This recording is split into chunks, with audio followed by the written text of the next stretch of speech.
So today, I just have something I need to get off my chest about microphones, but more than microphones, about how people are using microphones and why they're not using microphones correctly. So hopefully you'll stick around, you'll listen to me rant for a few minutes about using microphones incorrectly.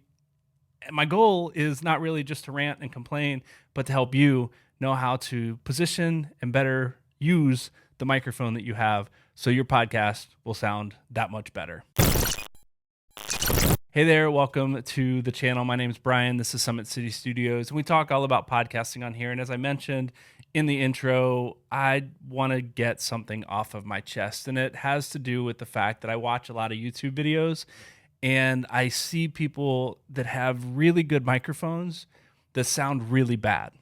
And it's not because the microphone itself is bad. It's not because their voice in their room is bad. It's because the positioning of their microphone is either bad or they're not paying any attention to the pickup pattern of their microphone. So there's two that I just want to show you in this video and to give you an idea of how your microphone works and why you need to pay attention to the mic position and the mic polar pattern or the pickup pattern of that microphone. So let me grab a microphone that's one of the most common microphones that people use all the time. It's the Blue Yeti.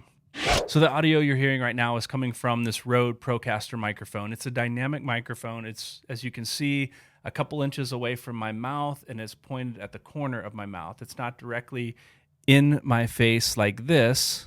You can hear the difference though, yeah? Versus when I'm talking across the microphone like this. So again, we'll talk about positioning in a minute, but I just want you to know the audio you're hearing right now is coming from this Rode Procaster microphone. Now, I have got another one I'll show you here in just a minute, another Rode Procaster that I will be using incorrectly, but I want you to hear this one first. So this is kind of the standard of what I use. Now, the one that you're hearing now is the Blue Yeti. And this is a pretty common microphone. Hopefully there's not too much noise as I lift this up. But this is a pretty common microphone that many people use for YouTube videos, for streaming, and for podcasting. It's a great microphone, but it's a microphone that I really have a love-hate relationship with because this, as I mentioned, this is a dynamic microphone, which means it picks up directly what's in front of it because of the polar pattern.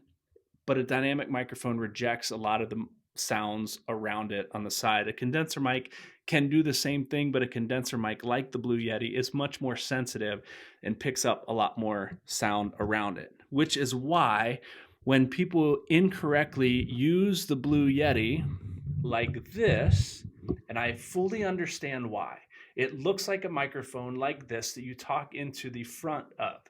But as you can hear, the sound quality just took a dive. Now you can still hear me because it's a condenser and it's sensitive and it's picking up all the sound around it. But if you're speaking into the top of a Blue Yeti like this, you're not getting the best quality out of it. What you need to do is spin it around. That's why the stand is built this way. So the blue logo is facing you, the volume dial and the mute button is facing you, because the Blue Yeti is a side address microphone, which means you speak into this side of it, this front of it. That's the direction of the diaphragm. So you can hear already the sound quality is much better just from the same distance by speaking into the front of it versus speaking into the top of it. So that is the Blue Yeti on the cardioid polar pattern. Now I know the Blue Yeti has 4 polar patterns on the back. We're not going to talk about all of those because if you're just using it by yourself, which is how most people are using the Blue Yeti, make sure you're speaking directly into the side of it and not the top of it. Now, I'm going to move away from this one and I'm going to go back to this for just a second. This is, again, the Rode Procaster. It's a dynamic microphone, which means you have to be a little closer to it, which means it's going to give you more of the broadcast radio quality in its tone, and which means you have to speak directly into the front of it. I'm going to switch over to another Procaster here. This is a little bit hot, isn't it? Now I'm speaking into the Rode Procaster, same as this one. This one is no longer on, but this one is picking me up now. As you can tell, there you go. you're welcome for those sound effects as well. But now I'm speaking into about the same distance away as this one was.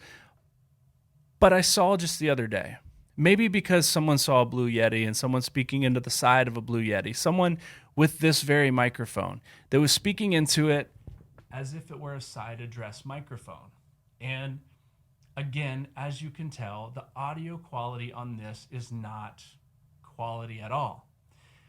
It's actually quite poor because the Rodecaster or the Rode Procaster is a dynamic microphone that is intended to pick up what's in front of it and intentionally reject the sounds around the side. So when you're using a microphone like this and you're speaking into the side of it, it is working against the sound of your voice to let your voice in. It's trying to put up barriers to stop it because it's not supposed to be coming from that direction. It's supposed to be coming across the microphone like this. So that's my PSA on microphones. I could talk much longer and much more about these two microphones that I showed you in this video and others. So if you have questions about microphones and how they're used, how they're supposed to be positioned, I'd love to answer that question for you. I'm sorry if I hurt feelings in this, but I can't tell you how many YouTubers I've actually commented on kindly to say if you turned your mic this way or turned it that way, you'd actually get better sound quality, and have been completely ignored. Maybe because people feel chastised by that. I don't know. I hope not. But then I'd watch 10 more videos down the road and the mic is turned the right way. And sometimes I wonder, is it because I said something or is it because someone else told them? I don't know. But in this video, that's what I had to share. I hope it's helpful for you in your next video and maybe for you as you get into podcasting so you know what kind of mic to get and how to use it. If you're interested in more video content about podcasting, consider subscribing to the channel, and I'll see you in the next video.